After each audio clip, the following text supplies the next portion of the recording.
I've talked about my rain gear before, but I'm going to go over it again today because I'm starting the Arizona Trail. I noticed last year, because again, it was a wet, we got into a sleet storm. I noticed just on the 100-mile section I did last year, so many people coming north past me. I was going south, just kind of looking at traffic on the trail, and few people were really equipped for wet and cold weather. And it fools a lot of people. You know, they're all thinking about the Budweiser commercial where the guy's crawling across the desert and somebody offers him water and he turns it down. He keeps crawling. He wants a Budweiser. Well, that may be true in July. I don't know.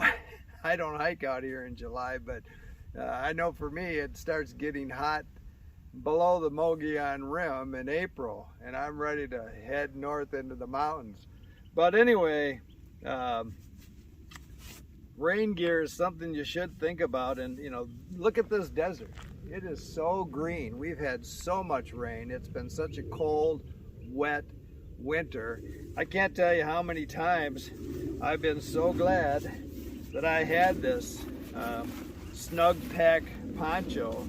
And you know, it's like probably 14 ounces with the poncho. And then the other thing I have that I didn't carry for years, I just, you know, would let my pants get wet below the poncho. But now I carry Chaps, and they just make all the difference in the world. You know, if it's cold, this is like another layer I can put on. And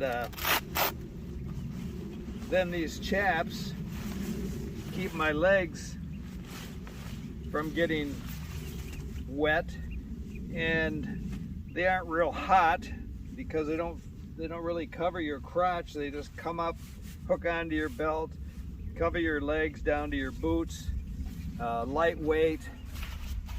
You lose most of your heat through your head, through your appendages, but you know, your legs, if you get into just a long, hard, cold rain, you're going to lose a lot of heat there too. And so now I've just got full coverage with this poncho, and it has made all the difference this winter hiking, even here in the desert. And I'll try and put it on here. It'll go over my pack. The nice thing about this poncho is it has arms, and so you get your arms in here,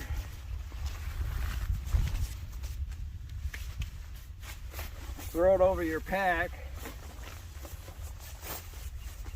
put your Chaps on, and you've just got full coverage. It's got a zipper here, and again, I've been out here hiking for about 3 months now, and I've worn this a lot, and I was glad to have it. And then, you know, I've got my Showa gloves in there, and so I'm fully protected from the wet, which just wants to suck the heat right out of you. And Arizona is no different than any place else. You're going to need protection from wet, from cold. Again, last year we had a sleet storm. Ask anybody that hiked the trail in March of last year what they experienced. So if you're thinking about hiking the Arizona Trail, think about that kind of protection. Keep smiling.